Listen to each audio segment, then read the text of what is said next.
আপনি আমার জন্য এত কষ্ট করছেন। আবু বকর বলে, পয়গম্বর আমি শুধু একাই ঘুমাই না তা না, ওই যে আমার ছোট মেয়েটা আসমা, ও রাতের বেলা ঘুমায় না, প্রতি রাতের বেলায় সে খানা পাকায়া রুটি বানায়া রেডি করে রাখে, কখন আপনার হিজরতের অর্ডার হয়ে যাবে। লম্বা সফর, মক্কা থেকে মদিনার পথ, বহু দূরের পথ, ওই পথে আপনার খানার প্রয়োজন হবে, এজন্য আমার মেয়েটা প্রতিদিন সে রুটি বানায়া বানায়া রেডি করে রাখে, একটা রাতও আমার মেয়েটাও ঘুমায় না। আল্লাহর পয়গম্বর এবার আবু বকরকে নিয়ে সফর রওনা শুরু হয়ে গেলেন, হিজরত শুরু করে দিলেন। লম্বা ঘটনা, হিজরতের ঘটনা। আল্লাহর পয়গম্বর এক পর্যায়ে মদিনায় যখন পৌঁছবেন, মদিনায় আগের থেকেই সংবাদ পৌঁছে গেল আল্লাহর পয়গম্বর অল্প কিছুদিনের মধ্যে মদিনায় হিজরত করবেন, নবী মদিনার পথে আসতেছেন। এই কথা শোনার সাথে সাথে মদিনার সব মানুষগুলা, ছোট্ট থেকে নিয়ে বড়, নারী থেকে নিয়ে পুরুষ, যুবক থেকে নিয়ে বৃদ্ধ, সব মানুষের ভিতরে একটাই কৌতূহল, আল্লাহর পয়গম্বর মদিনায় আসবেন, আল্লাহর পয়গম্বরকে একটা নজর দেখবে। প্রত্যেকটা মানুষ প্রতিদিন মদিনার মূল গেটের মধ্যে আইসা দাঁড়ায়া থাকে, কখন আল্লাহর নবী হিজরত করে মদিনায় আসবেন আর আল্লাহর পয়গম্বরকে সাহাবায়ে কেরাম দেখবেন। কারণ মদিনার কিছু মানুষ আগেই তো ইসলাম গ্রহণ করেছিলেন। প্রত্যেকটা মানুষের ভিতরে কৌতূহল, নবী আসবে, নবীকে দেখবে। ছোট ছোট বাচ্চারা পর্যন্ত প্রতিদিন সকাল থেকে সন্ধ্যা পর্যন্ত বাবার হাতটা ধরে মদিনার মূল গেটে যায় দাঁড়ায়া থাকে, আর বাবাকে বলতে থাকে, বাবা আপনি না বললেন নবী আসবে, নবী আসবে, নবী আসবে, কই নবী তো আসে না, নবী তো আসে না। বাবারা প্রতিদিন সন্তানদেরকে সান্ত্বনা দিতেন, বাবা ধৈর্য ধরো, ধৈর্য ধরো, পয়গম্বর আসবে, রহমাতুল্লিল আলামিন আসবে, ধৈর্য ধরো। হঠাৎ করে 1 2 3 দিন যাওয়ার পরে আল্লাহর পয়গম্বর হঠাৎ করে একদিন মদিনায় এসেই পড়লেন, সুবহানাল্লাহ। আল্লাহর পয়গম্বর যখন মদিনায় প্রবেশ করলেন তো প্রত্যেকটা সাহাবার ভিতরে আনন্দের জোয়ার, সবার ভিতরে আনন্দের জোয়ার। আল্লাহর নবী মদিনায় চলে আসছেন। ছোট ছোট বাচ্চারা পর্যন্ত আল্লাহর নবীকে অভ্যর্থনা জানায়, ছোট ছোট বাচ্চারা পর্যন্ত আল্লাহর নবীকে কবিতা পড়ে শোনাইতে থাকে। তলা আল বাদরু আলাইনা মিন সানিয়াতিল ওয়াদা ওয়াজাবা শুকরু আলাইনা মাদা লিল্লাহি। মাদ্রাসা মারকাজুত তালিম ঢাকার উদ্যোগে আয়োজিত হাফেজ ছাত্রদের পাগড়ি প্রদান উপলক্ষে প্রথম বার্ষিক ওয়াজ মাহফিল। আজকের এই মাহফিলের মুহতারাম সভাপতি, প্রধান অতিথি, বিশেষ অতিথিবৃন্দ, মুআজ্জাজ ও মুকাররম, জাতির মাথার মুকুট, ওয়ারাসাতুল আম্বিয়া, হযরত উলামায়ে কেরাম, সম্মুখপানে সমবেত দূর দূরান্ত থেকে আগত আল্লাহ পাকের আশিকিন, শাকিরিন, জাকিরিন, মুহিব্বিন, মুরব্বিয়ানে আওয়াম, আমার কলিজার টুকরা সমবয়সী যুবক বন্ধুগণ, স্নেহের ছোট ভাই, পর্দার অন্তরালে অবস্থানরত আমার শ্রদ্ধেয় সম্মানিতা মা ও বোনেরা, দয়াময় আল্লাহ রব্বুল আলামিনের দরবারে অসংখ্য গণিত শুকর ও সুজুদ, যে মহান রব্বুল আলামিন আমাদেরকে দয়া করে, মায়া করে, ভালোবেসে আমাদের হায়াতকে দীর্ঘায়িত করে সুস্থতার নিয়ামত দান করে আজকের এই মাহফিলে, জান্নাতের টুকরা বাগানে, উম্মতের উলামায়ে কেরামের মজলিসে আসার বসার তৌফিক দান করেছেন।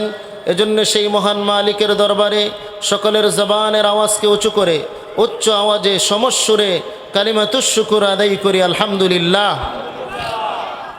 মোহতারাম হাজিরিন, বাদাল মাগরিব থেকে আপনারা মুফতি আনিসুর রহমান আশরাফি দামাত বারাকাতুহুমের জবান থেকে পুরনুর নসিহত আপনারা শুনেছেন, আল্লাহওয়ালা বুজুর্গের জবানের বাণী আপনারা শুনেছেন। মাহফিলের দ্বিতীয় অধিবেশনে আমার মতো অযোগ্য নালায়েককে আপনাদের সামনে আল্লাহ তাআলা বসিয়ে দিয়েছেন। আমি আপনাদের কাছে দোয়া চাই, আল্লাহ পাক যেন আমার জবান থেকে এমন কিছু উপকারী কথা বের করে দেন যেগুলো আমার এবং আপনাদের সকলের ইহকালীন কল্যাণ এবং পরকালীন মুক্তির ব্যবস্থা হয়। সকলেই বলি আমিন। মোহতারাম হাজিরিন, আপনাদের এই এলাকাটা হলো সাঈদনগর। ময়দানে মাহশারে আল্লাহ পাক যখন সব মানুষগুলাকে একত্রিত করবেন, এই পৃথিবীতে আমরা যারাই আছি, আমাদের পূর্বে যারা ছিল, আমাদের পরে যারা আসবে, সমস্ত মানুষগুলাকেই আল্লাহ পাক হাসরের ময়দানে একত্রিত করবেন। তো সেখানে সব মানুষগুলা একত্রিত করার পরে 2 ভাগে বিভক্ত করবেন। কয় ভাগে? আরো জোরে বলেন কয় ভাগে? এক দলের নাম হবে সাঈদ, এক দলের নাম কি? সাঈদ। আরেক দলের নাম হবে শাকী। এক দলের নাম সাঈদ, সবাই বলেন। এক দলের নাম, আরেক দলের নাম শাকী। তো সাঈদ নগরের মানুষ, তো সাঈদ কারা? আল্লাহর কোরআনের ভাষায় সাঈদ বলা হয় জান্নাতি যারা। সুবহানাল্লাহ। এজন্য আমরাও যেন আল্লাহর ওই জান্নাতে সাঈদের অন্তর্ভুক্ত হতে পারি। সবাই বলে আমিন। তো দুই ভাগে আল্লাহ বিভক্ত করবেন, সাঈদ এবং শাকী। এটা আল্লাহর কোরআনের কথা, আমার মুখের কোনো বানানো কথা না। সূরা হুদ আয়াত নাম্বার 106 এবং 108 আল্লাহ পাক নিজেই বলেন, ফাআম্মাল্লাযীনা শাকু ফাফিন নার ওয়া আম্মাল্লাযীনা সুঈদু ফাফিল জান্নাহ। যারা শাকী হবে, হতভাগা হবে, দুর্ভাগা হবে, তারা জাহান্নামী হবে। ওয়া আম্মাল্লাযীনা সুঈদু, আর যারা সৌভাগ্যবান হবে, সাঈদ হবে, ফাফিল জান্নাহ, তারা জান্নাতের মেহমান হবে। সুবহানাল্লাহ পড়েন। তো সাঈদ যারা, তারা আল্লাহর জান্নাতে যাবে, শাকী যারা, তারা জাহান্নামে যাবে। তো জান্নাতে যখন জান্নাতীরা চলে যাবে, এখন প্রশ্ন আসবে যে জান্নাতীরা জান্নাতে থাকবে কতদিন, জাহান্নামীরা জাহান্নামে থাকবে কতদিন? এর সোজা উত্তর হলো, জান্নাতীরা জান্নাতে থাকবে ততদিন, দয়াময় রব থাকবেন যতদিন। সুবহানাল্লাহ। আল্লাহ তাআলা থাকবেন যতদিন, জান্নাতীরাও ঠিক ততদিন আল্লাহর জান্নাতে থাকবে। এখন প্রশ্ন, আল্লাহ কতদিন থাকবেন? আল্লাহ কতদিন থাকবেন? আল্লাহর কোরআনকে জিজ্ঞাসা করেন, কোরআনের জবাব দিবে। সূরা কসস আয়াত নাম্বার 88 আল্লাহ নিজেই বলেন, কুল্লু শাইইন হালিকুন ইল্লা ওয়াজহা। এই পৃথিবীতে যা কিছু আছে সব ধ্বংস হয়ে যাবে, একমাত্র যিনি থাকবেন তিনি কে? জোরে আওয়াজ করে বলেন, তিনি কে? এই বিষয়টা সূরা রহমানের 26 এবং 27 নম্বর আয়াতের দিকে তাকালে আরো স্পষ্ট বোঝা যায়। আল্লাহ নিজে বলতেছেন, কুল্লু মান আলাইহা ফান,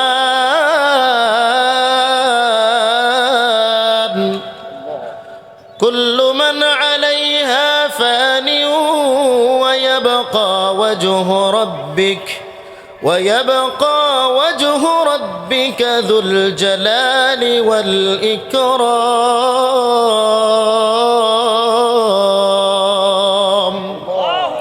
আল্লাহ বলেন, এই পৃথিবীতে যা কিছু আছে, বিশাল আকাশ ধ্বংস হয়ে যাবে, জমিন ধ্বংস হয়ে যাবে, সূরজ ধ্বংস হয়ে যাবে, চন্দ্র ধ্বংস হয়ে যাবে, বড় বড় গ্রহ নক্ষত্র খসে খসে পড়ে যাবে, পর্বত ধ্বংস হয়ে যাবে, একমাত্র যিনি থাকবেন তিনি কে? ওয়ায়াবকা ওয়াজহু রাব্বিকা যুল জালালি ওয়াল ইকরাম। একমাত্র যিনি থাকবেন তিনি হলেন আপনি আমার রব আল্লাহ।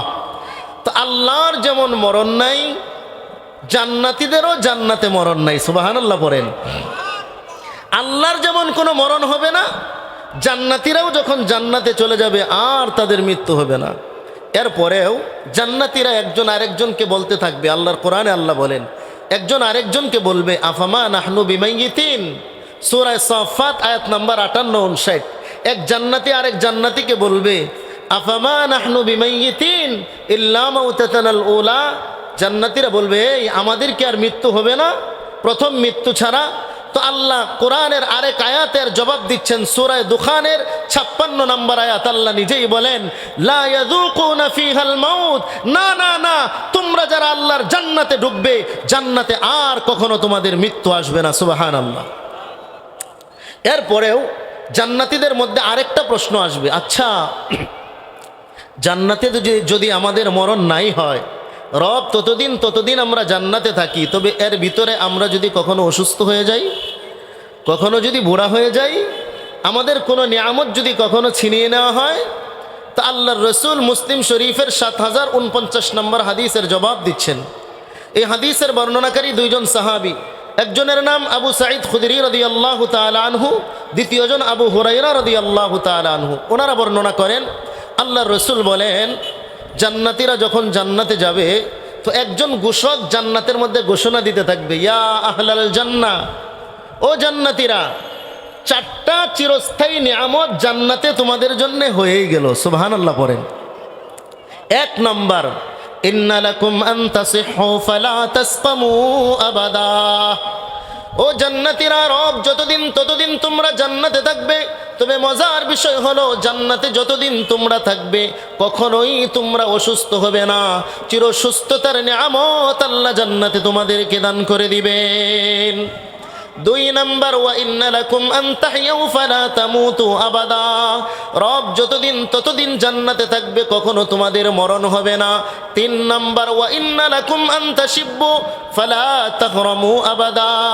রব যতদিন ততদিন জান্নাতে থাকবে, তবে মজার বিষয় হলো দুনিয়াতে মানুষ বৃদ্ধ হয়ে যায়, যৌবন চলে যায়, কিন্তু জান্নাতে আল্লাহ জান্নাতীদেরকে যেই যৌবন দান করবেন, এই যৌবন কখনোই ফুরাবে না, কখনোই বৃদ্ধ হবে না। সুবহানাল্লাহ। 4 নাম্বার, ওয়া ইন্না লাকুম আন তানআমু ফালা তাবতাইসু আবাদা। ও জান্নাতীরা, রব যতদিন ততদিন তোমরা জান্নাতে থাকবা, তবে মজার বিষয় জান্নাতে যতদিন থাকবা দিন দিন শুধু তোমাদের নিয়ামত বাড়তেই থাকবে, বাড়তেই থাকবে, কখনোই নিয়ামত কমবে না। সুবহানাল্লাহ। তো ওই জান্নাতে আমরা যাইতে চাই কি চাই না? এই তো হলো জান্নাতি যারা সাঈদ হবে। আর শাকী যারা হবে, জাহান্নামী যারা হবে, তাদের কি অবস্থা হবে? আল্লাহ পাক সূরা হাক্কার 30, 31, 32 নম্বর আয়াতে বলেন, যারা জাহান্নামী হবে আল্লাহ বলবেন, খুজুহু, এদেরকে ধরো, ফাগুল্লুহ, এদের গলায় বেরি পড়ায়া দাও, সুম্মাল জাহিমা সাল্লু, এরপরে এদেরকে টেনে হেঁচড়ে জাহান্নামে নিয়ে যাও, সুম্মা ফি সিলসিলাতিন যারউহা 70 যিরাআন ফাসলুকু। আল্লাহ বলেন এদের গলার ভিতরে 70 গজ লম্বা একটা শিকল গেঁথে দেওয়া হবে। শিকলটা কত বড় হবে, এক এক টাংরা কত বড় হবে? তাফসীরে কুরতুবীর মধ্যে আসছে, কদরু বাঈদিদ দুনিয়া, জমিন থেকে আসমানের দূরত্ব যতটুকু, এতটুকু দূরত্ব হবে এক এক টাংরা। এরকম বিশাল শিকল তার গলার মধ্যে ঝুলায় লাগাইয়া দেওয়া হবে, পড়াইয়া দেওয়া হবে। এই শিকল দিয়ে টেনে টেনে টেনে টেনে তাকে জাহান্নামের দিকে নেওয়া হবে। জাহান্নামে নেওয়ার পরেই যদি শেষ হয়ে যাইতো কতই না ভালো হইতো। আল্লাহ পাক রব্বুল আলামিন বলেন, খুজুহু ফাতিলুহু ইলা সাওয়াইল জাহিম। একেবারে জাহান্নামের মাঝখানে এদেরকে নিয়ে যাওয়া হবে। মাঝখানে নেওয়ার পরেই এখানে একান্ত করা হবে না। সূরা হজের 20, 21, 22 নম্বর আয়াতে আল্লাহ বলেন, কাফারু কুত্তিআত লাহুম সিয়াবুম মিন নার ইউসাব্বু মিন ফাওকি রুউসিহিমুল হামিম ইউসহারু বিহি মা ফি বুতুনিহিম ওয়াল জুলুদ। আল্লাহ পাক ফেরেশতাকে ডাক দিয়ে বলবেন, আযাবের ফেরেশতাকে, কাফারু কুত্তিআত লাহুম সিয়াবুম মিন নার, এই কাফেরকে, এই জাহান্নামীকে তার গায়ের মধ্যে জাহান্নামের পোশাক পরিধান করিয়ে দাও, আগুনের পোশাক পরিধান করিয়ে দাও। আগুনের পোশাক জাহান্নামীকে পরানো হবে।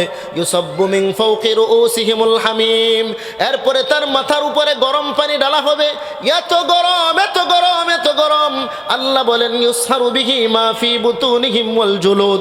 ওই গরম পানিটা যখন মাথার ভিতরে ঢালা হবে, মাথাতে ঢালার সঙ্গে সঙ্গেই শরীরের সমস্ত গোশতগুলা, চামড়াগুলা গলে গলে গলে গলে পিছনের রাস্তা দিয়ে বের হয়ে যাবে। এক পর্যায়ে জাহান্নামীরা অসহ্য হয়ে যন্ত্রণায় জাহান্নামের মালিক ফেরেশতাকে ডাকতে থাকবে, ওয়ানাদাউ ইয়া মালিকু লিয়াকদি আলাইনা রাব্বুক। হে মালিক, হে জাহান্নামের মালিক ফেরেশতা, রবকে একটু বলো না, আল্লাহকে একটু বলো না, আল্লাহ যেন আমাদের মরণ দিয়ে দেয়, আল্লাহ যেন আমাদের কোনো একটা ফয়সালা করে দেয়, আল্লাহ যেন আমাদের মরণ দেয়, আর জাহান্নামের আযাব সহ্য হয় না। কিন্তু আল্লাহ পাক রব্বুল আলামিন সূরা ফাতিরার 56 নম্বর আয়াতের মধ্যে বলেন, লা ইউকযা আলাইহিম ফায়ামুত ওয়ালা ইউখাফফাফু আনহুম মিন আযাবিহা। না না না, ওরে জাহান্নামীর দল, জাহান্নামে যতদিন থাকবি কখনোই তোদের আযাবকে কমানো হবে না। জাহান্নাম শুধু দিন দিন তোদের আযাব বাড়তে থাকবে, কখনোই তোদের মৃত্যু আসবে না। মৃত্যু নামক প্রাণীকে তো আমি আল্লাহ আগেই জবাই করে দিয়েছি, আর তোদের কখনো মরণ নাই। জাহান্নামে যতদিন থাকবি দিন দিন শুধু তোদের আযাব বাড়তেই থাকবে, বাড়তেই থাকবে। নাউযুবিল্লাহ। সবাই বলেন নাউযুবিল্লাহ। আল্লাহ আমাদেরকে ওই জাহান্নামের আযাব থেকে মুক্তি দান করেন, আমাদের সকলকে জান্নাতের মেহমান বানান। সবাই বলেন আমিন। ওই জান্নাতের মেহমান হতে চাই কি চাই না? কে কে চাই? 2 হাত তুলে আল্লাহকে দেখাই। আল্লাহ আমাদের সকলকে জান্নাতি মানুষ হিসেবে কবুল করেন, আমিন। জান্নাতের মেহমান যদি হতে চাই, দুনিয়াতে আমাদের কিছু কাজ করা লাগবে। দুনিয়াতে আমাদের কিছু কাজ করা লাগবে। এমনিতেই তো জান্নাত পাওয়া যাবে না, কারণ জান্নাত হলো সবচেয়ে বড় নিয়ামত। ইমানদারের জন্য মৃত্যুর পরে আল্লাহ জান্নাত রেখেছেন। তো ওই জান্নাত পাওয়ার জন্য আমাদের কিছু কাজ করতে হবে, কিছু জিনিস লাগবে। প্রথমত আমাদের দুইটা জিনিস লাগবে। কয়টা জিনিস বলেন আমার সাথে? কয়টা জিনিস? খুব খেয়াল করে শুনবেন।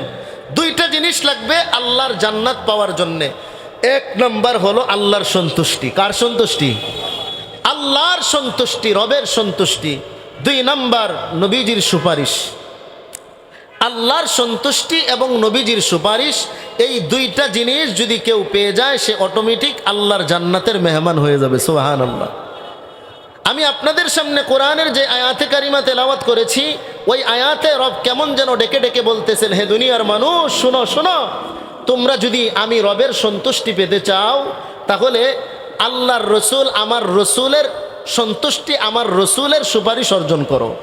নবীজির সুপারিশটা যদি নিয়ে আসতে পারো, অটোমেটিক আমি আল্লাহর সন্তুষ্টি পেয়ে যাবে। সুবহানাল্লাহ। তাহলে আরও কমে গেল একটা জিনিস। কয়টা জিনিস? একটা জিনিস লাগবে আল্লাহর জান্নাতের মেহমান হওয়ার জন্যে, সেটা হলো নবীজির সুপারিশ লাগবে। কি লাগবে? আরও জোরে বলেন, কি লাগবে? আমার কথা বুঝতেছেন আপনারা? মাতেন না কেন? কথা বলেন না কেন? নবীজির সুপারিশ লাগবে। নবীজির সুপারিশ ছাড়া আল্লাহর জান্নাতে যাওয়া যাবে না। তবে নবীর সুপারিশ পাবে কারা? এটাই হলো আসল প্রশ্ন, মূল কথা আমার। নবীর সুপারিশ পাবে কারা? তিনটা সেক্টর থেকে আল্লাহর নবীকে সবচাইতে বেশি ভালোবাসবে যারা, তিনটা দিক থেকে, তিনটা সেক্টর থেকে আল্লাহর নবীকে যারা সর্বোচ্চ ভালোবাসবে, তারাই নবীর সুপারিশ পাবে, তারাই আল্লাহর সন্তুষ্টি পাবে, তারাই আল্লাহর জান্নাতের মেহমান হবে। সুবহানাল্লাহ। কয়টা সেক্টর? তিনটা সেক্টর, তিনটা দিক থেকে আল্লাহর নবীকে বেশি ভালোবাসতে হবে। এবার এক একটা দিক আলাদা আলাদা বর্ণনা করি। এক নাম্বার, নিজের জীবনের চাইতে আল্লাহর নবীকে সবচাইতে বেশি ভালোবাসতে হবে। নিজের জীবনের চাইতেও আল্লাহর নবীকে বেশি ভালোবাসতে হবে, এটা ফরজ। দলিল বুখারী শরীফের 6632 নম্বর হাদিস। হাদিসের বর্ণনাকারী সাহাবী হযরতে আব্দুল্লাহ ইবনে হিশাম রাদিয়াল্লাহু তাআলা আনহু, উনি বর্ণনা করতেছেন, নবীজিকে নিজের জীবনের চাইতে যে বেশি ভালোবাসতে হবে, এর প্রমাণ এই হাদিসের মধ্যে আছে। আব্দুল্লাহ ইবনে হিশাম বলেন, কুন্না মা'আন নবী সাল্লাল্লাহু আলাইহি ওয়াসাল্লাম, কুন্না মা'আন নবী সাল্লাল্লাহু আলাইহি ওয়াসাল্লাম ওয়া হুয়া আখিযুন বিয়াদি উমর ইবনুল খাত্তাব। আব্দুল্লাহ ইবনে হিশাম বলেন, আমরা আল্লাহর পয়গম্বরের সঙ্গে হাঁটতেছিলাম, আর আল্লাহর পয়গম্বর হযরতে উমরের হাতটা ধরে ধরে হাঁটতেছেন। আমরাও নবীজির সাথে হাঁটি, আল্লাহর নবী হযরতে উমরের হাতটা ধরে ধরে হাঁটেন। এক পর্যায়ে উমর আল্লাহর নবীকে ডেকে বললেন, ইয়া রাসূলুল্লাহ ওয়াল্লাহি লা আনতা আহাব্বু ইলাইয়া মিন কুল্লি শাই। ওগো আল্লাহর নবী, এই পৃথিবীতে যা কিছু আছে সব কিছুর চাইতে আপনি আমার কাছে বেশি প্রিয়। সুবহানাল্লাহ। ইল্লা মিন নাফসি, তবে নবী গো, আমার জীবনের চাইতে আপনি বেশি প্রিয় না। দুনিয়ার সব কিছুর চাইতে আপনি আমার কাছে প্রিয়, কিন্তু আমার জীবনের চাইতে বেশি প্রিয় না। এই কথাটা বলার সাথে সাথে আল্লাহর পয়গম্বর উমরকে ডাক দিয়ে বলে, উমর না না, উমর হয় না, হাত্তা আকুনা হাব্বা ইলাইকা মিন নাফসিক, যতক্ষণ পর্যন্ত আমি নবী তোমার জীবনের চাইতেও, তোমার জানের চাইতেও আমি বেশি প্রিয় না হব, ততক্ষণ পর্যন্ত হবে না, ততক্ষণ পর্যন্ত হবে না। এই কথা বলার সাথে সাথে হযরতে ওমর একটু চুপ করলেন। একটু চিন্তা করার পরে এবার নবীকে ডাক দিয়ে বলে, ইয়া রাসূলুল্লাহ ওয়াল্লাহি লা আনতা হাব্বু ইলাইয়া মিন নাফসি। ওগো পয়গম্বর, এই মুহূর্ত থেকে, এখন থেকে আপনি আমার জীবনের চাইতেও আমার কাছে বেশি প্রিয়। এবার নবীজি বললেন, আল আন ইয়া উমর, হে উমর, এখন হয়েছে। আল আন ইয়া উমর এর ব্যাখ্যা করেছেন ইবনে কাসির, তাফসীরে ইবনে কাসিরের ভিতরে এর ব্যাখ্যা আসছে যে আল আন ইয়া উমর এর ব্যাখ্যা হলো আয় কামুলা ঈমানুক, হে উমর, এখন তোমার ঈমান পরিপূর্ণ হয়েছে। সুবহানাল্লাহ পড়েন। তাহলে প্রথম, নবীজিকে তিনটা সেক্টর থেকে বেশি ভালোবাসার প্রথম সেক্টর হলো নিজের জীবনের চাইতে নবীকে বেশি ভালোবাসতে হবে। দলিল এই বুখারী শরীফের 6632 নম্বর হাদিস। দ্বিতীয় সেক্টর, নবীজিকে নিজের মা বাবা সন্তানাদির চাইতেও বেশি ভালোবাসতে হবে। এর দলিল কি? এর দলিল হলো বুখারী শরীফের 15 নম্বর হাদিস। আল্লাহর রাসূল বলেন, লা ইউমিনু আহাদুকুম হাত্তা আকুনা হাব্বা ইলাইহি মিন ওয়ালিদিহি ওয়া ওয়ালাদিহি ওয়ান নাসি আজমাইন। ততক্ষণ পর্যন্ত পূর্ণাঙ্গ ঈমানদার হতে পারবা না যতক্ষণ পর্যন্ত তুমি তোমার মা বাবা সন্তানাদি এমনকি দুনিয়ার সব কিছুর চাইতে নবীকে বেশি ভালো না বাসবা। তো দ্বিতীয় হাদিস দ্বারা বুঝতে পারলাম নবীজিকে নিজের মা বাবা সন্তানের চাইতে বেশি ভালোবাসা এটা ফরজ। 3 নম্বর সেক্টর হলো নবীজিকে দুনিয়ার অর্থ সম্পদের চাইতেও নিজের বিবির চাইতেও নবীজিকে বেশি ভালোবাসতে হবে, এটাও ফরজ। দলিল মুসলিম শরীফের 72 নম্বর হাদিস।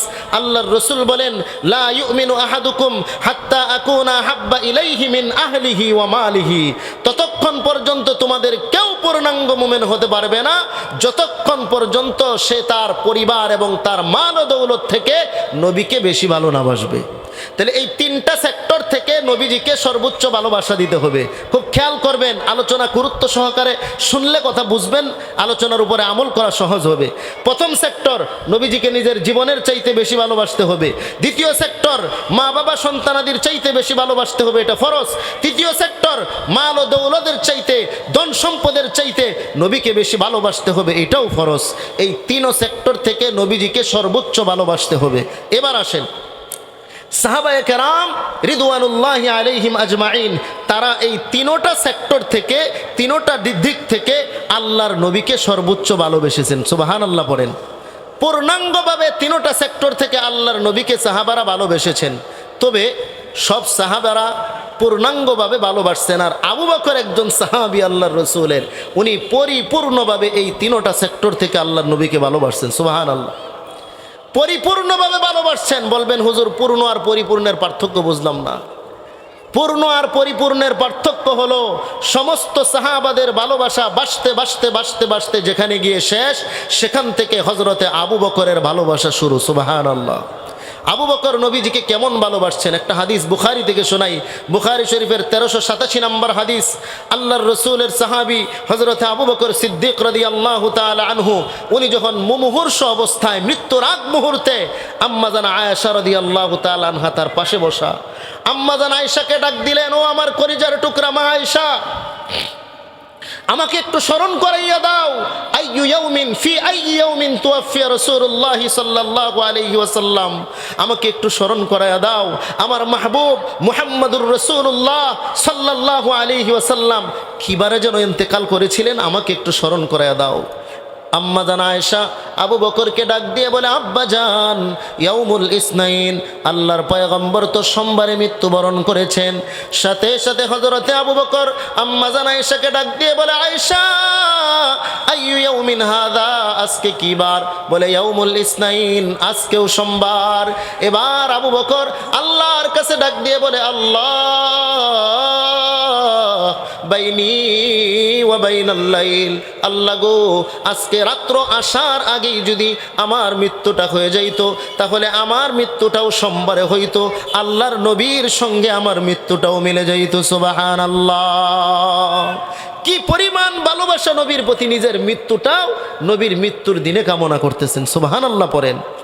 এবার আপনাদেরকে কয়েকটা উদাহরণ দিব। সাহাবারা যে নিজের জীবনের চাইতে ভালোবাসছেন, মা বাবার চাইতে ভালোবাসছেন, মাল ও দৌলতের চাইতে ভালোবাসছেন, এই 3টা আলাদা আলাদা হাদিস থেকে উদাহরণ দিব। 1 নাম্বার, সাহাবারা নিজের জীবনের চাইতে নবীকে ভালোবেসে দেখেন কি পুরস্কার পেয়েছেন। একজন সাহাবী আল্লাহর রাসূলের নবীকে নিজের জানের চাইতে জীবনের চাইতে ভালোবেসে কি পুরস্কারটাই না পেলেন। একটা কিতাব আছে আল্লামা ইবনে হাজার আসকালানী রাহমাতুল্লাহি আলাইহির কিতাব আল ইসাবা ফি তাময়িদিস সাহাবা, এই কিতাবের 2য় খণ্ডের 77 নম্বর পৃষ্ঠা। এবং আরেকটা কিতাব আছে আল্লামা সফিউর রহমান আল মুবারকপুরি রাহমাতুল্লাহি আলাইহির কিতাব আর রাহিকুল মাখতুম, যেটার বাংলা অনুবাদ হয়েছে আর রাহিকুল মাখতুমের 280 নম্বর পৃষ্ঠায় এই সাহাবীর ঘটনা এনেছেন। আল্লাহর রাসূলের একজন সাহাবী, তার নাম হলো সাদ বিন রবি রাদিয়াল্লাহু তাআলা আনহু। ওনার ব্যাপারে হাদিসটা এসেছে। হাদিসের বর্ণনাকারী হলেন হযরতে যায়েদ বিন সাবিত রাদিয়াল্লাহু তাআলা আনহু।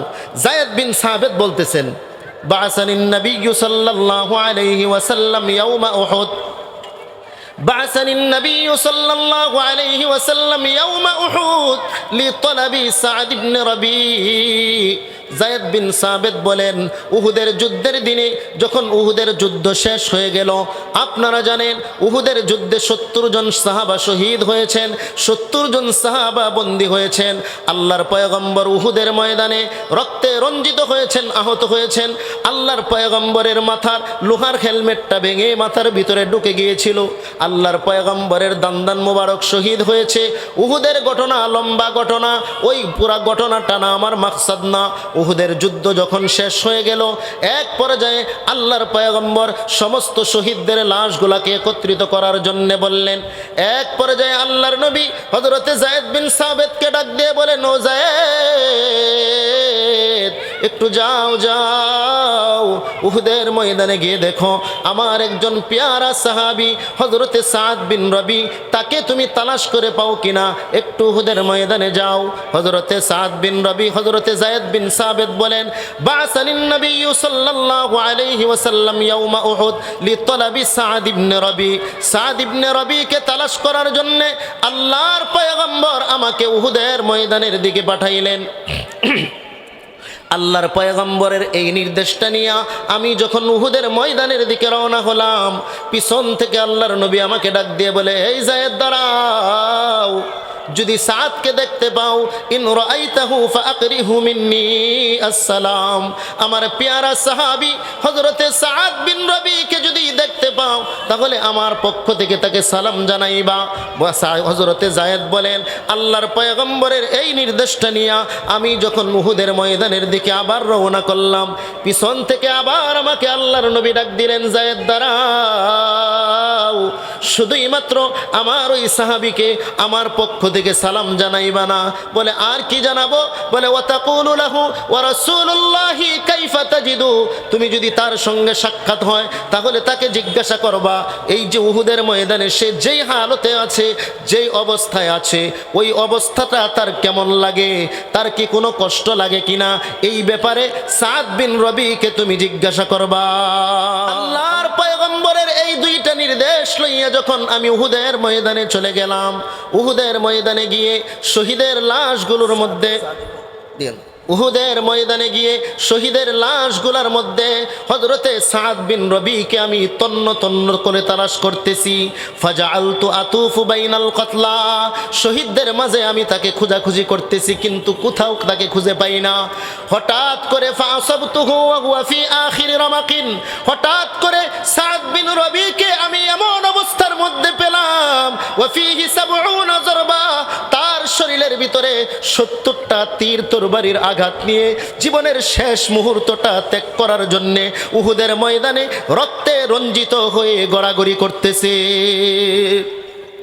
এই অবস্থার মধ্যে সাদ বিন রবিকে আমি পাওয়ার পরে সাথে সাথে সাদ বিন রবিকে আমি ডাক দিয়ে বললাম, সাদ, আন্না রাসূলুল্লাহি সাল্লাল্লাহু আলাইহি ওয়াসাল্লাম ইয়াকরাউ আলাইকাস সালাম।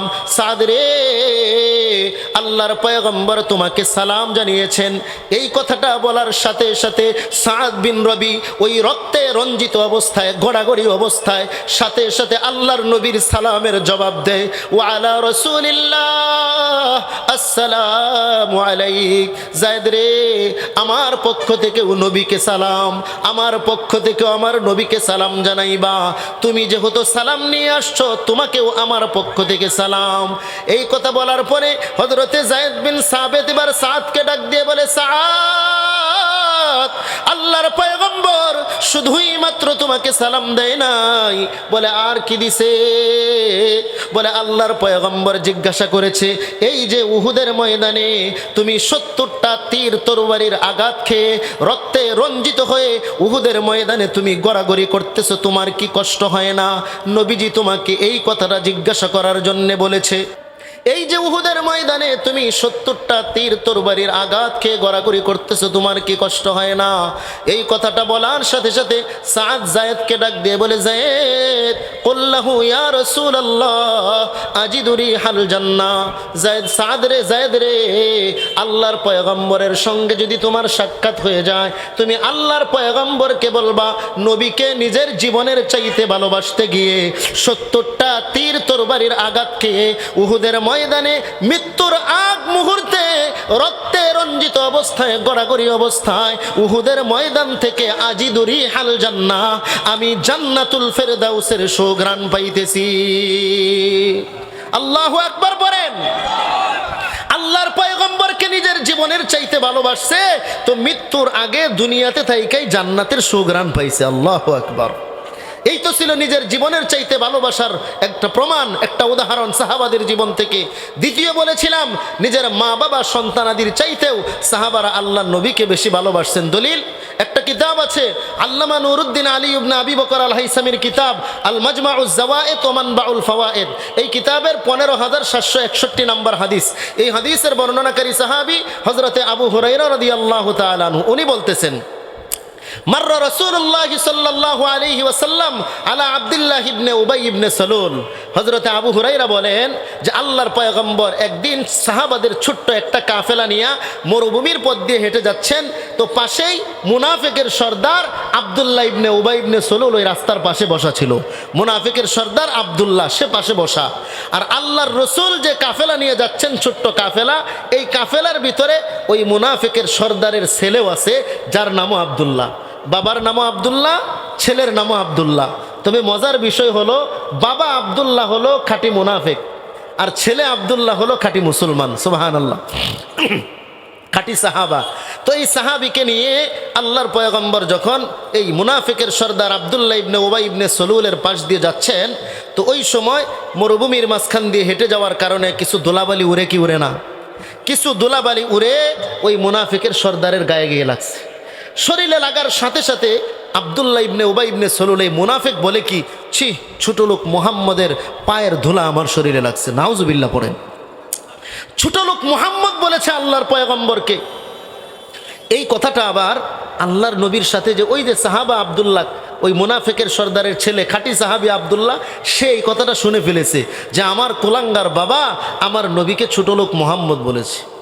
সাথে সাথে আল্লাহর পয়গম্বরকে এই খাঁটি সাহাবা আব্দুল্লাহ ছেলে, মুনাফিকের ছেলে আব্দুল্লাহ আল্লাহর নবীকে ডাক দিয়ে বলে, ইয়া রাসূলুল্লাহ, ওয়াল্লাযী আনজালা আলাইকাল কিতাবা বিল হক ওয়াল্লাযী আকরামাক, ওই রবের কসম যিনি আপনার উপরে সত্য কিতাব নাজিল করেছেন, ওয়াল্লাযী বাআসাকা বিল হক, ওই রবের কসম যিনি আপনাকে সত্য নবী হিসেবে প্রেরণ করেছেন, ওয়াল্লাযী আরসালাক, যিনি আপনাকে প্রেরণ করেছেন, ওয়াল্লাযী আকরামাক, যিনি আপনাকে সম্মানিত করেছেন। ও আল্লাহর পয়গম্বর, আপনাকে আমার বাবা ছোট লোক মুহাম্মদ বলেছে।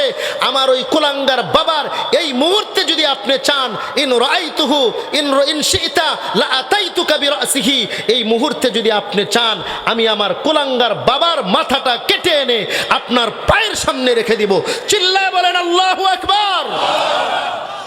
কি মুহাব্বত আর ভালোবাসা রসুলের প্রতি। বাবার কল্লা নিয়ে আসবে, নবীকে ছোট লোক মুহাম্মদ বলেছে, এটা তার সহ্য হয় নাই। যে আল্লাহর পয়গম্বরকে এতটুকু কথা তার বাবা বলবে, এটা সহ্য হয় নাই।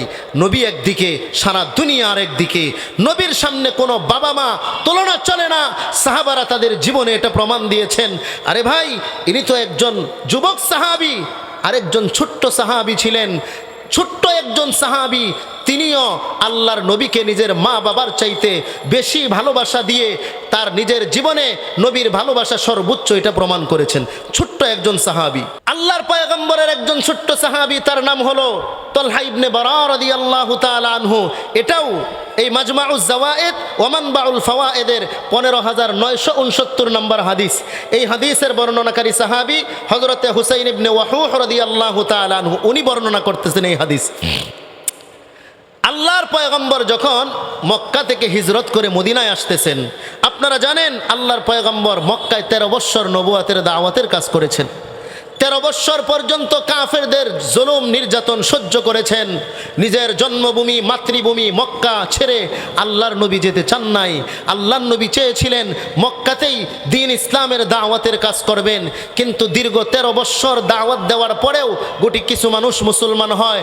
এরপরে আল্লাহর পয়গম্বরকে শেষ পর্যন্ত তারা হত্যা করে ফেলার পরিকল্পনা করে, যে আল্লাহর নবীকে তারা দুনিয়া থেকেই চিরবিদায় করে দিবে, আল্লাহর নবীকে হত্যা করে ফেলবে। আল্লাহর নবীকে হত্যার যখন পরিকল্পনা তারা করতেছে রাতের বেলায়, আল্লাহর নবী ঘরে শোয়া, আর কাফেরদের বড় বড় বড় বড় লিডারেরা তারা একত্রিত হয়ে একটা ঘরের ভিতরে বসে পরামর্শ করে, যেই পরামর্শ দলের ভিতরে আবু জেহেল, উতবা, সাইবা বড় বড় বড় বড় কাফেরদের লিডাররা ছিল, তারা সকলেই পরামর্শ করতেছে যে আল্লাহর নবীকে দুনিয়া থেকে চিরতরে বিদায় করে দেবে। নাউজুবিল্লাহ পড়েন। আল্লাহর পয়গম্বর মক্কা থেকে মদিনায় হিজরত কেন করবেন? কারণ নবীকে হত্যা করার পরিকল্পনা করে জিবরিল আমিন আল্লাহর নবীর কাছে এসে বলে, ইয়া রাসূলুল্লাহ, এই মুহূর্তে আল্লাহর পক্ষ থেকে নির্দেশ, আপনাকে হিজরত করে মক্কা ছেড়ে মদিনায় চলে যেতে হবে, এখানে থাকতে পারবেন না, কাফেররা আপনাকে হত্যা করার পরিকল্পনা করতেছে।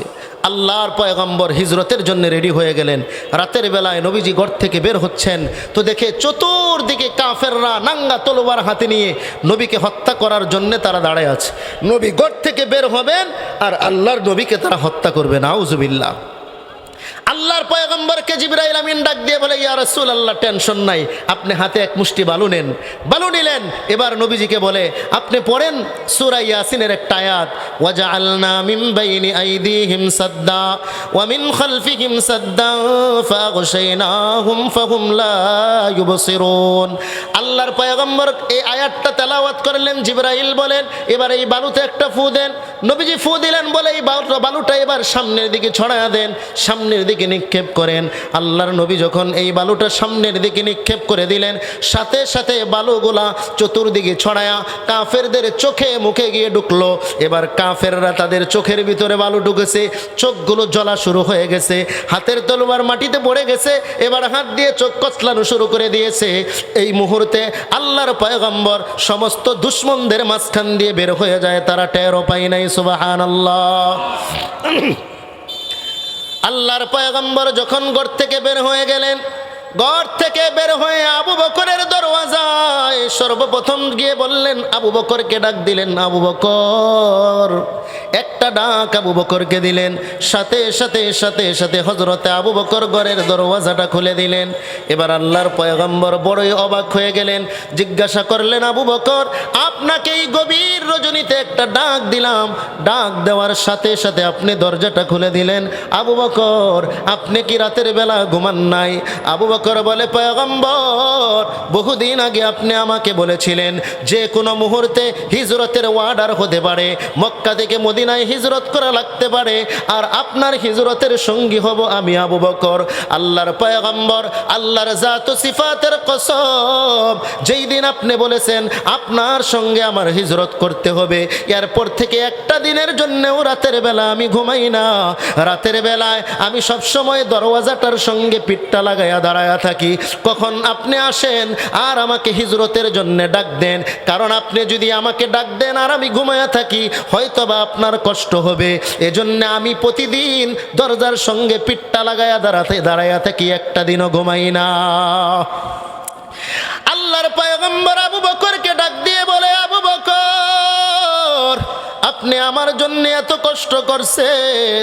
আবু বকর বলে, পয়গম্বর, আমি শুধু একাই ঘুমাই না তা না, ওই যে আমার ছোট মেয়েটা আসমা, ও রাতের বেলা ঘুমায় না, প্রতি রাতের বেলায় সে খানা পাকায়া রুটি বানায়া রেডি করে রাখে, কখন আপনার হিজরতের অর্ডার হয়ে যাবে।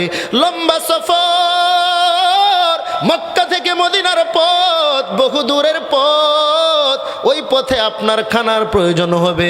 এজন্য আমার মেয়েটা প্রতিদিন সে রুটি বানায়া বানায়া রেডি করে রাখে, একটা রাতও আমার মেয়েটাও ঘুমায় না। আল্লাহর পয়গম্বর এবার আবু বকরকে নিয়ে সফর রওনা শুরু হয়ে গেলেন, হিজরত শুরু করে দিলেন।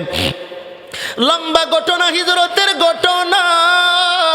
আল্লাহর পয়গম্বর এক পর্যায়ে মদিনায় যখন পৌঁছবেন, মদিনায় আগের থেকেই সংবাদ পৌঁছে গেল আল্লাহর পয়গম্বর অল্প কিছুদিনের মধ্যে মদিনায় হিজরত করবেন, নবী মদিনার পথে আসতেছেন।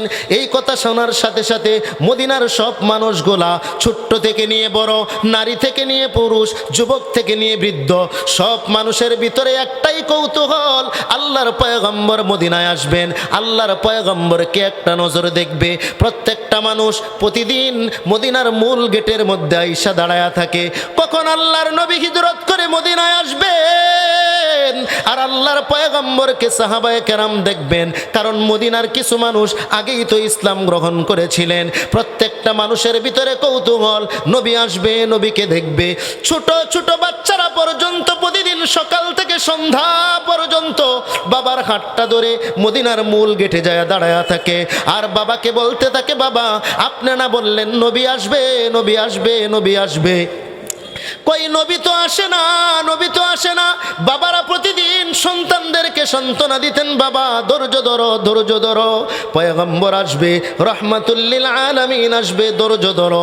হঠাৎ করে 1 2 3 দিন যাওয়ার পরে আল্লাহর পয়গম্বর হঠাৎ করে একদিন মদিনায় এসেই পড়লেন, সুবহানাল্লাহ।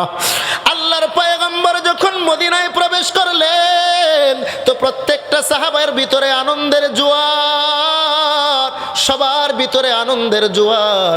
আল্লাহর নবী মদিনায় চলে আসছেন, ছোট ছোট বাচ্চারা পর্যন্ত আল্লাহর নবীকে অভ্যর্থনা জানায়, ছোট ছোট বাচ্চারা পর্যন্ত আল্লাহর নবীকে কবিতা পড়ে শোনাইতে থাকে।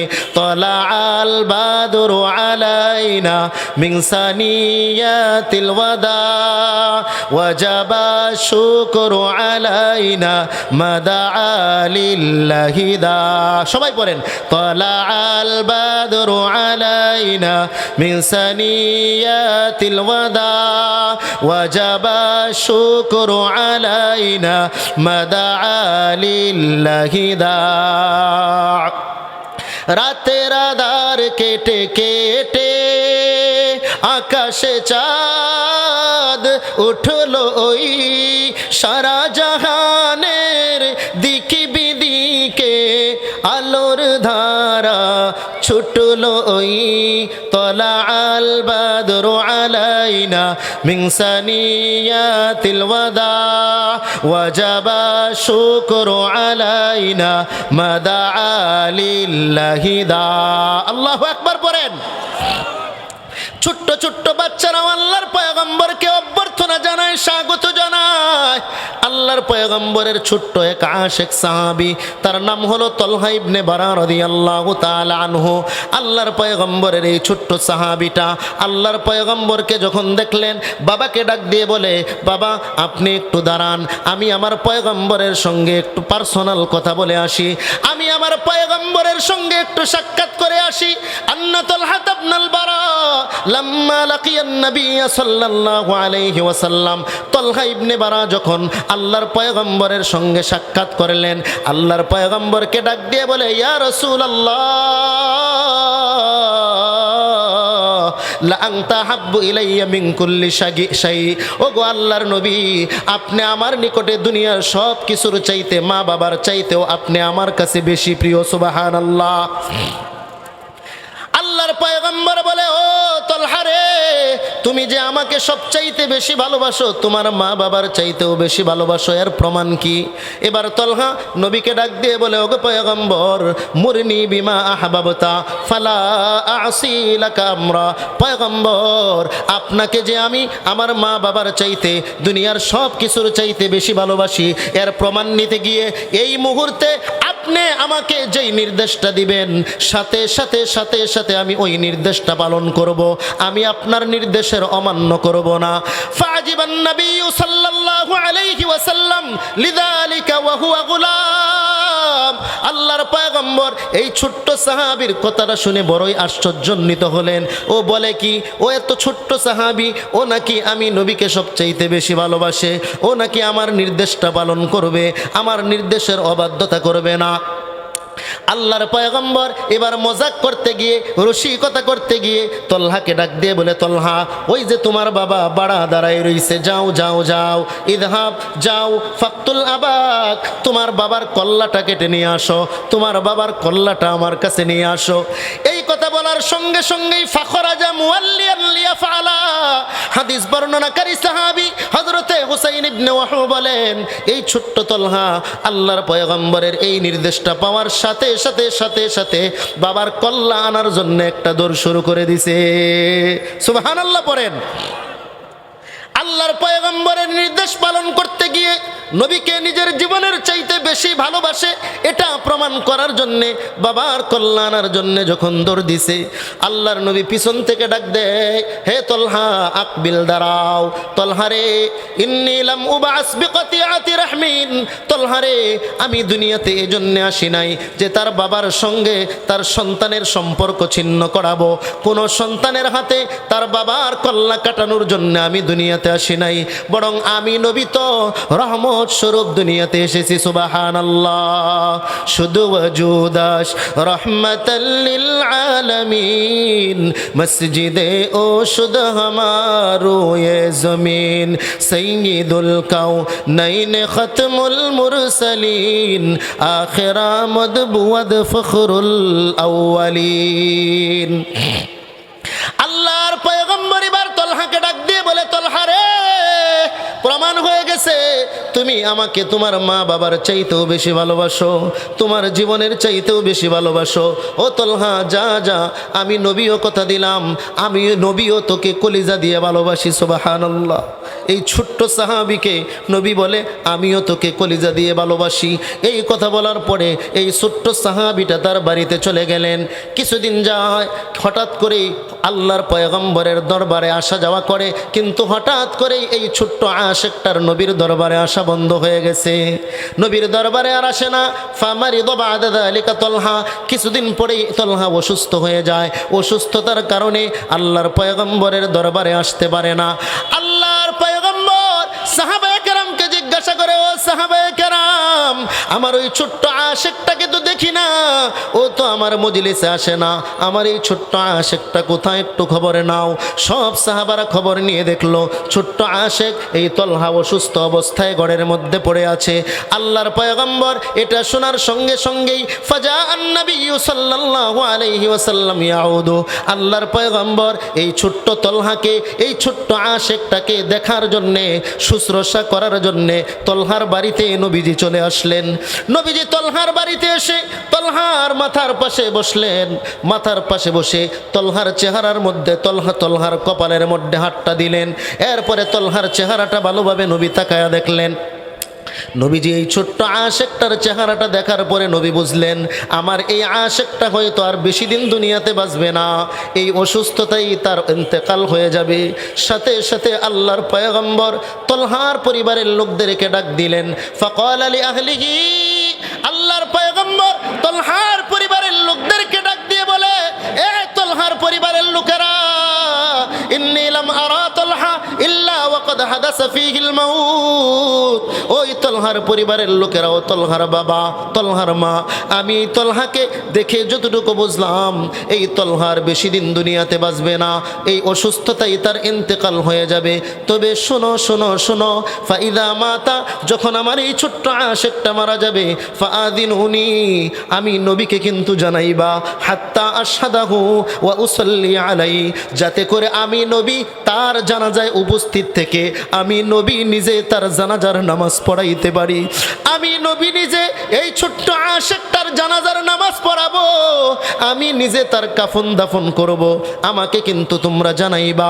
এই কথা বলে আল্লাহর পয়গম্বর এই ছোট্ট আশেকটার বাড়ি থেকে যখন বের হয়ে গেলেন, ছোট্ট আশেকটা এবার বাবাকে ডাক দিয়ে বলে, মাকে ডাক দিয়ে বলে, বাবা মা, বলো না আল্লাহর পয়গম্বর তোমাদের কানে কানে কি বলে গেল, একটু আমাকে বলে দাও, একটু সত্য করে তোমরা বলো, আমার পয়গম্বর, আমার মাহবুব তোমাদের কানে কানে কি বলে গেল।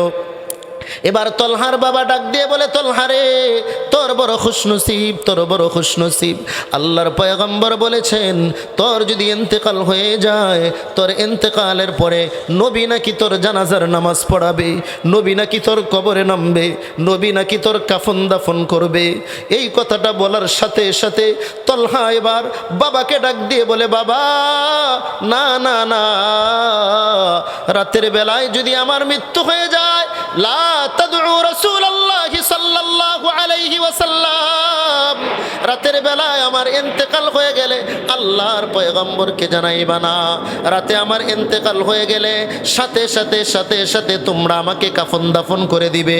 ইদফিনুনি ওয়া আলহিকুনি বিরাব্বি, আমাকে দাফন করে দিবে, আমাকে আমার রবের সঙ্গে মোলাকাত করায়া দিবা।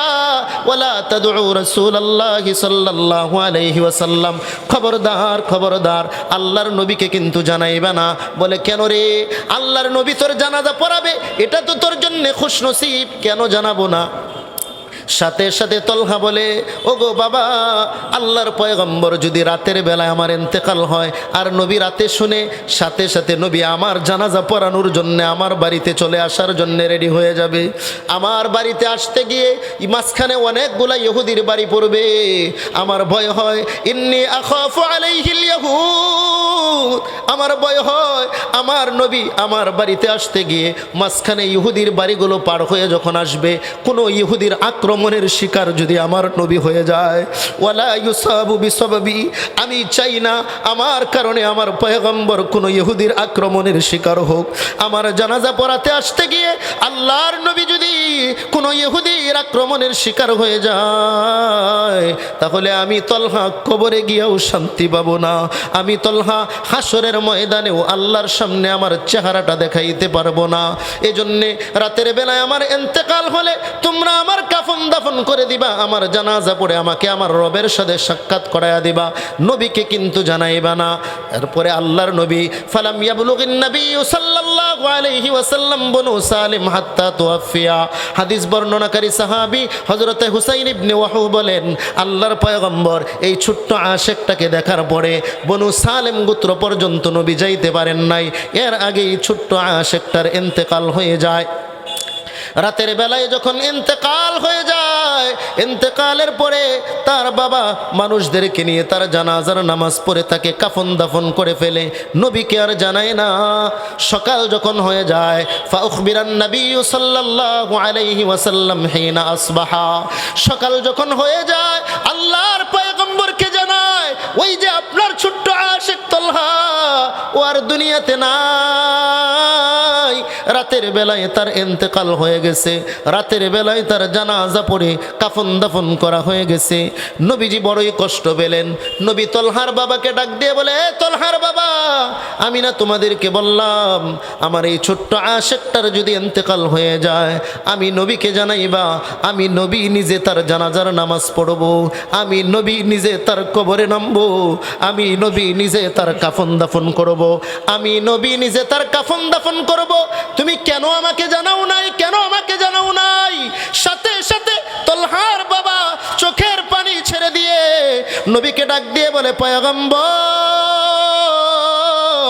আমরা তো জানাতে চেয়েছিলাম, কিন্তু ও তো আপনার খাঁটি আশেক, ও যদিও ছোট্ট মানুষ কিন্তু সে আপনার খাঁটি আশেক, ও আমাদেরকে নিষেধ করে গেছে, আমাদেরকে বলেছে রাতের বেলায় যদি তার ইন্তেকাল হয়ে যায় তাহলে আপনাকে জানাইতে নিষেধ করেছে, কারণ রাতের বেলায় যদি আপনি তার জানাজা পড়ানোর জন্য আসতে থাকেন আর কোনো ইহুদির আক্রমণের শিকার হয়ে যান, ও নাকি কবরে গিয়াও শান্তি পাবে না, ও নাকি হাসরের ময়দানে আল্লাহকে তার চেহারাটা দেখাইতে পারবে না।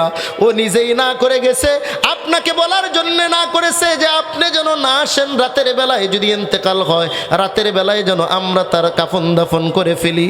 আল্লাহর পয়গম্বর এই কথাটা শোনার সাথে সাথে চোখের পানি ছেড়ে দিয়েছেন। এবার নবীজি সাহাবায়ে কেরামকে নিয়ে ফাজাআন নবী সাল্লাল্লাহু আলাইহি ওয়াসাল্লাম হাত্তা ওয়াকাফা আলা কবরি তলহা, আল্লাহর পয়গম্বর সাথে সাথে সকালবেলা তলহার কবরের পাশে এসে দাঁড়ায়া গেলেন। ওয়াসাফান নাস মাআ, সাহাবায়ে কেরামকেও নবীজি তার পিছনে দাঁড় করায়া দিলেন। তার পিছনে দাঁড় করায়া এবার আল্লাহর নবী আল্লাহর কাছে দুই হাত উঁচু করে বলতেছেন, আল্লাহুম্মা আলকা তলহা তাদহাকু ওয়ায়াদহাকু ইলাইক, আল্লাহ গো, আমার এই ছোট্ট আশেকটার সঙ্গে তুমি এমনভাবে সাক্ষাৎ করো যে আমার তলহাও তোমাকে দেখে দেখে হাসতেছে, আর তুমিও আমার এই ছোট্ট আশেক তলহাকে দেখে দেখে হাসতেছো। সুবহানাল্লাহ।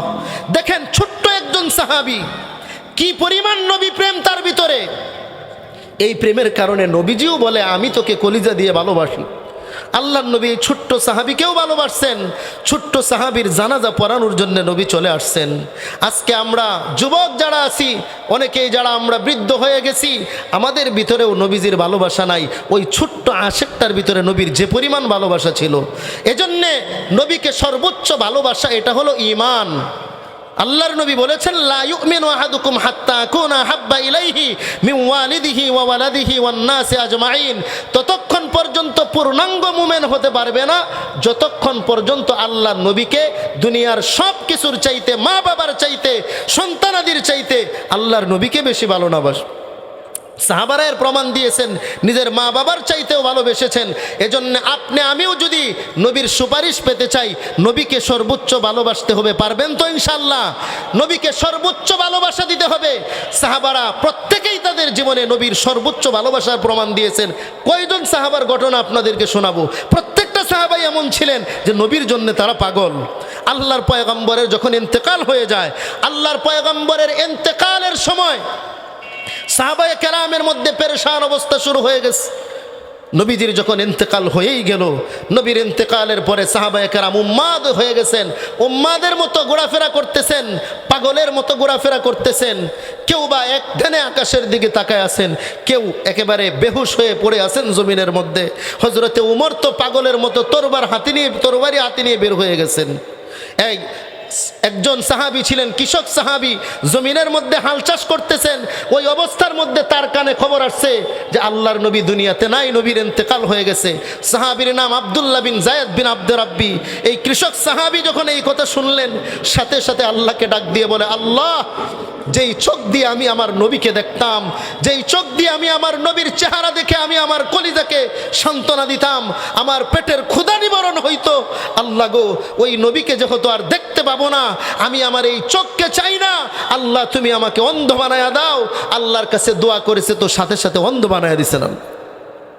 কি প্রেম নবীজির প্রতি দেখেন। নবীর ইন্তেকালের পরে 3 দিন পর্যন্ত নবীজিকে তার রওজা মুবারকে রাখতে দেরি হয়, ভিন্ন কারণ ওদিকে যাব না। 3 দিন পরে যখন নবীজিকে রওজায়ে আতহারে রাখা হলো, নবীজিকে রাখার পরে সাহাবাদের মধ্যে কিছুটা সান্ত্বনা ফিরে আসছে, কিছুটা সাহাবাদের মধ্যে স্বাভাবিক অবস্থা চলে আসছে। কিন্তু আল্লাহর পয়গম্বরের একজন সাহাবী, একজন হাবশি সাহাবী হযরতে বেলাল রাদিয়াল্লাহু তাআলা আনহু, আল্লাহর পয়গম্বরের খুব কাছের সাহাবী, যিনি মসজিদে নববীর মুয়াজ্জিন ছিলেন, আল্লাহর নবীর দরবারেই পড়ে থাকতেন। হযরতে বেলাল নবীর ইন্তেকালের পরে নিজেকে আর সান্ত্বনা দিতে পারে না, নবীকে না দেখে নিজে আর থাকতে পারে না, কলিজাটা তার ফেটে যায়। আবু বকরকে ডাক দিয়ে বলে, আবু বকর, আমি আর মদিনায় থাকতে পারবো না, নবীকে না দেখলে আমি থাকতে পারি না। হযরতে বেলাল রাদিয়াল্লাহু তাআলা আনহু তার সবগুলা কাপড় ছোট্ট একটা গাটুরি বেঁধে, ছোট্ট একটা পুটলা বানাইয়া হযরতে আবু বকরের সামনে যায় দাঁড়াইলেন। আবু বকরের সামনে দাঁড়ায়া বলে, ভাই আবু বকর, আমাকে আপনি বিদায় দেন, আমি আর মদিনায় থাকবো না, আমি দিমাশকে চলে যাব। আবু বকর ডাক দিয়ে বলে, বেলাল, কেন তুমি থাকবে না? কেন তুমি থাকতে চাও না? কি হয়েছে? তোমাকে কেউ কিছু বলেছে নাকি? না তোমার উপরে কেউ আঘাত করেছে? বেলাল বলে, না না আবু বকর ভাই, আমাকে কেউ কিছু বলে নাই। বলে, তাহলে কেন তুমি মদিনায় থাকতে চাও না? বলে, আমি থাকতে পারবো না, কারণ যেই মদিনায় নবী নাই, নবীকে না দেখলে আমি থাকতে পারি না, নবীকে না দেখলে আমার কলিজাটা ফেটে যায়, নবীর রওজার দিকে যখন তাকাই আমি নিজেকে সান্ত্বনা দিতে পারি না, এজন্য আমি মদিনায় থাকবো না, মদিনা থেকে বহু দূরে চলে যাব। এবার হযরতে আবু বকর ডাক দিয়ে বলে, বেলাল, তুমি একাই কি নবীকে ভালোবাসো? আমরা কি নবীকে ভালোবাসি না? আমরাও তো নবীকে ভালোবাসি, তুমিও নবীকে ভালোবাসো, আমরা থাকতে পারি, তুমি থাকতে পারবা না কেন? আবু বকরকে ডাক দিয়ে বলে, ভাই আবু বকর, আপনারা সহ্য করতে পারেন, আমি সহ্য করতে পারি না, আমি আমার নিজের ভিতরের অবস্থাটা আপনাদেরকে বুঝাইতে পারবো না, আমাকে বিদায় দেন, আমি দিমাশকে চলে যাব। এই কথা বলে বেলাল একটা ছোট্ট গাঠুরি বেঁধে হযরতে আবু বকরের কাছে বিদায় নিয়ে সব সাহাবীদের কাছ থেকে থেকে বিদায় নিয়ে তিনি দিমাশকের দিকে রওনা হয়ে গেলেন। দিমাশকে চলে গেলেন, সেখানে গিয়ে তিনি বসবাস শুরু করলেন। সেখানে গিয়ে তিনি সময় কাটাচ্ছেন। দীর্ঘদিন হয়ে যায়, হযরতে বেলাল মদিনায় আসে না। হঠাৎ করে একদিন রাতের বেলায় আল্লাহর পয়গম্বরকে স্বপ্নে দেখতে পেলেন।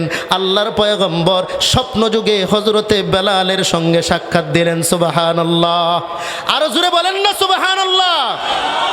বেলালের সঙ্গে রাতের বেলায় নবীজির সাক্ষাৎ। স্বপ্ন যুগে আল্লাহর পয়গম্বর বেলালকে ডাক দিয়ে বলে, বেলাল, সবাই আমার রওজা জিয়ারত করার জন্য আসে।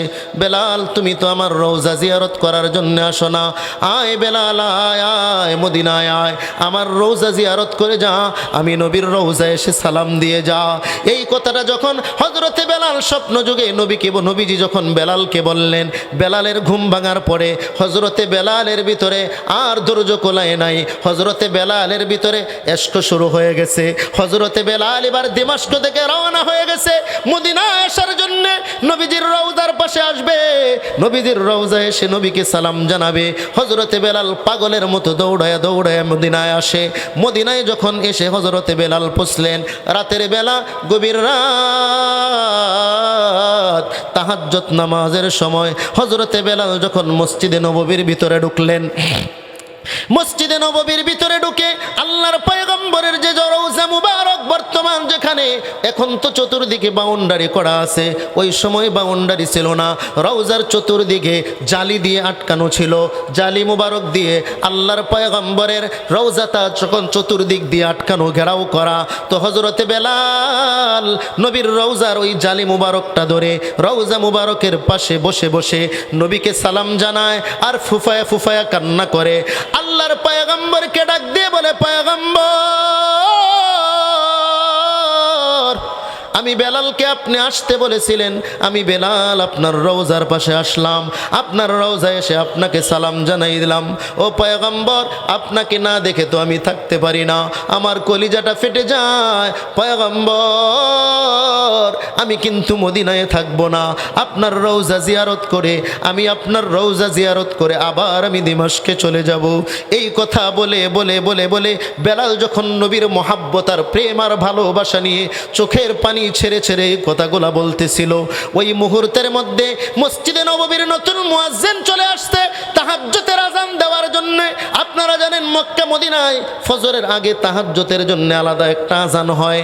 তো নতুন মুয়াজ্জিন তাহাজ্জুদের আযান দেওয়ার জন্য যখন মসজিদে নববীর ভিতরে ঢুকছে, ও যুবক ভাইয়েরা খুব খেয়াল করে কথাগুলা শোনো, ও বৃদ্ধ বাবাজিরা কানটাকে এদিকে লাগান, দৃষ্টিটা এদিকে দেন। আল্লাহর পয়গম্বরের মুহাব্বত দিলের ভিতরে ঢুকাইয়া অন্তরটাকে ওই মদিনার রওজার সঙ্গে তাওয়াজ্জু লাগাইয়া কথাগুলা শুনতে থাকেন, নবীর মুহাব্বত দিলের ভিতরে পয়দা হবে। হযরতে বেলাল যখন আল্লাহর পয়গম্বরকে এইভাবে সালাম জানাইতেছেন, মসজিদে নববীর নতুন মুয়াজ্জিন যখন তাহাজ্জুদের আযান দেওয়ার জন্য চলে আসছে, এসেই দেখে হযরতে বেলাল নবীর রওজার জালি মুবারকটা ধরে ফুফায়া ফুফায়া কান্না করতেছে। এটা দেখার পরেই নতুন মুয়াজ্জিন হযরতে বেলালকে গিয়ে জড়ায়া ধরছে। হযরতে বেলালও কান্দে, নতুন মুয়াজ্জিনও কান্না করে। এক পর্যায়ে নতুন মুয়াজ্জিন চতুর্দিকে ঘোষণা করে দিলেন, কে কোথায় আছো আয়, আল্লাহর রাসূলের জলিলুল কদর সাহাবী হযরতে বেলাল আসছে রে। মসজিদে নববীর পুরাতন মুয়াজ্জিন হযরতে বেলাল মসজিদে নববীতে চলে আসছে, কে কোথায় আছো তাড়াতাড়ি আয়। এই ঘোষণা যখন হয়ে গেল, সব সাহাবারা, প্রবীণ সাহাবায়ে কেরাম সবাই মসজিদে নববীতে চলে আসলেন। সব সাহাবারা মসজিদে নববীতে আসলেন। এবার হযরতে বেলালকে নতুন মুয়াজ্জিন ডাক দিয়ে বলে, বেলাল যান যান, মিনারায় যান, অনেক দিন হয় আপনার কণ্ঠের আযান শুনি না। নবীও নাই, আপনিও চলে গেছেন, নবীর পিছনে নামাজ পড়ার সৌভাগ্য আমাদের আর নাই। নবী চলে যাওয়ার পরে আপনার কণ্ঠের আযানও আমরা শুনি না। যান একটু মিনারায় যান, একটু আজান দেন, আমরা আমাদের পয়গম্বরকে আপনার আজান শুনে আমরা স্মরণ করতে চাই। এই কথা বলার পরে হযরতে বেলাল বলে, ভাই না না, আমি আজান দিতে পারবো না, কারণ নবী যখন দুনিয়াতে ছিলেন আমার আজানের পরে নবীজি ইমামতি করেছেন, আমি আজান দিয়েছি, আমি ইকামত দিয়েছি, আমার নবী মসজিদে ইমামের মুসল্লায় দাঁড়ায়া তিনি ইমামতি করেছেন। আজকে আমার আজানের পরে যেহেতু আমার নবী আর ইমাম হবে না, আমি আর আজান দিতে পারবো না।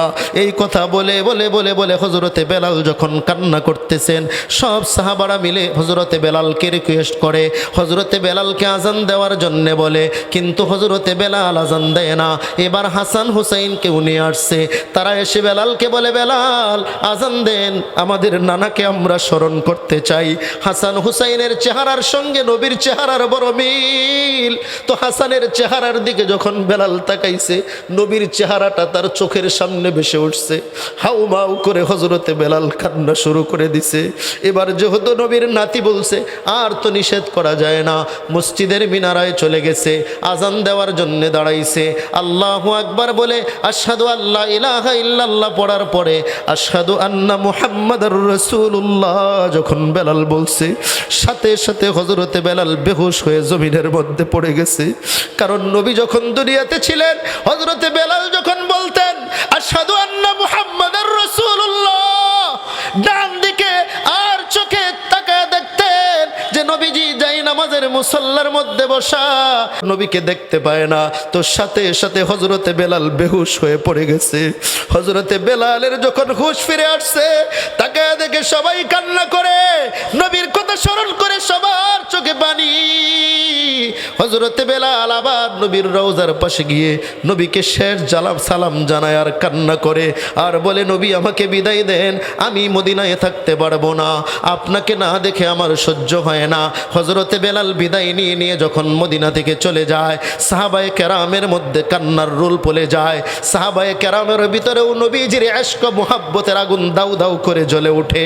এখনো অনেক হাজী সাহেবদেরকে দেখবেন, অনেক হাজী সাহেব যখন তারা মদিনায় নবীর রওজা জিয়ারতের জন্য যায়, নবীর রওজার পাশ দিয়ে যখন যায়, কিছু হাজিরা আছে শুধু সালাম দিয়েই চলে যায়, আর কিছু হাজি আছে চোখের পানি জর্জর জর্জর করে ছাড়তে থাকে, আর অনেক পাগল আছে, আশেক আছে, যারা দূর থেকে তাকাইয়া তাকাইয়া নবীর রওজাটা দেখতে থাকে, সবুজ গম্বুজের দিকে তাকাইয়া চোখের পানি ছাড়তে থাকে, তারাও নবীর আশেক। আর যারা শুধু সালাম দিয়ে চলে যায়, তারাও নবীর আশেক। তবে ওই আশেক আর এই আশেকের ভিতরে আসমান এবং জমিনের ব্যবধান, ঠিক কিনা বলেন? ওই বেলালের মতো নিজের ভিতরে নবীর মুহাব্বত আর ভালোবাসা নিয়ে আসো। হে যুবক, মনটা কি চায় না নবীর সঙ্গে তোমার মুহাব্বতটা বেড়ে যাক? নবী ছাড়া আমাদের কোনো উপায় নাই। মনটা কি চায় না নবীকে স্বপ্ন যুগে একবার দেখতে? ও যুবক, তোমার মনটা কি চায় না যেই নবীর জন্য ঈমান পেলাম, ইসলাম পেলাম, ওই নবীর রওজাটা জিয়ারত করতে একবারও কি তোমার মন চায় না?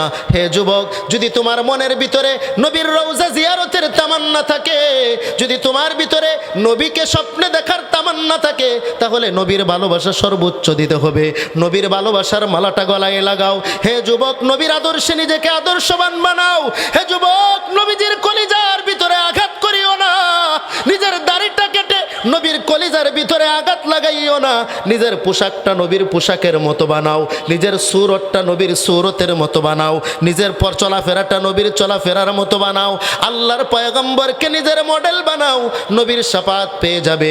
আর মনে মনে নিয়ত রাখো, আল্লাহ মৃত্যুর আগে একবার হলেও নবীর রওজায় যাওয়ার তৌফিক দান করো। সবাই বলি আমিন, আরো জোরে বলি আমিন।